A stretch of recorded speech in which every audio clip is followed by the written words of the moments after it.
টাকির পর্যটন কেন্দ্রে নতুন ডেস্টিনেশন টাকি পুবের বাড়ি। এবার সারা বছরের জন্য পর্যটকদের জন্য রাজবাড়ি খুলে দেওয়া হলো। টাকি পুবের রাজবাড়িতে শুরু হচ্ছে পুবের হাট, চলবে 25শে ডিসেম্বর থেকে 1 জানুয়ারি পর্যন্ত। টাকি পর্যটন কেন্দ্রের নতুন ডেস্টিনেশন টাকির পুবের বাড়ি এবার সারা বছরের জন্য পর্যটকদের জন্য রাজবাড়ি খুলে দেওয়া হলো।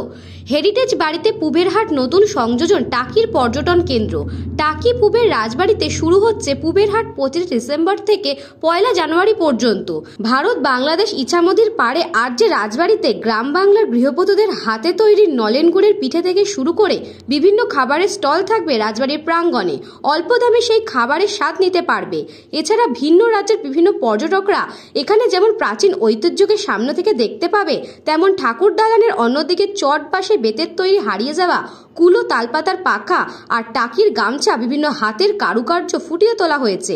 রাজবাড়ির পরিবারের সদস্য শর্মিষ্ঠা ঘোষ বলেন, টাকির পর্যটনে এবার নতুন দিগন্ত খুলবে পুবের রাজবাড়ি পুবের হাট, যেখানে সমস্ত পর্যটকরা 1 এবং 2 দিনের জন্য এই ভ্রমণ পিপাসু মানুষের জন্য নতুন পর্যটকের দিক খুলে গেল। দেখুন, টাকি তো পর্যটন শিল্পের জন্য বিখ্যাত এবং আমার মনে হয় শীতকালে মানুষ এসে যদি এক ছাদের তলায় টাকিতে মহিলাদের হাতের তৈরি জিনিস পায় তার একটা আলাদা স্বাদ। এবং এখানে ঘুরতে ঘুরতে মানুষ ক্লান্ত হয়ে যাচ্ছে, সেক্ষেত্রে একটু ধরুন চা, একটু পিঠে পায়েস বা একটু ধরুন ফুচকা, আইসক্রিম এই ধরনের স্টল যদি ছোট ছোট থাকে তাহলে আমার মনে হয় মানুষ এখানে আরও বেশিক্ষণ সময় কাটাতে পারবে। এটা হচ্ছে 1 নম্বর কথা।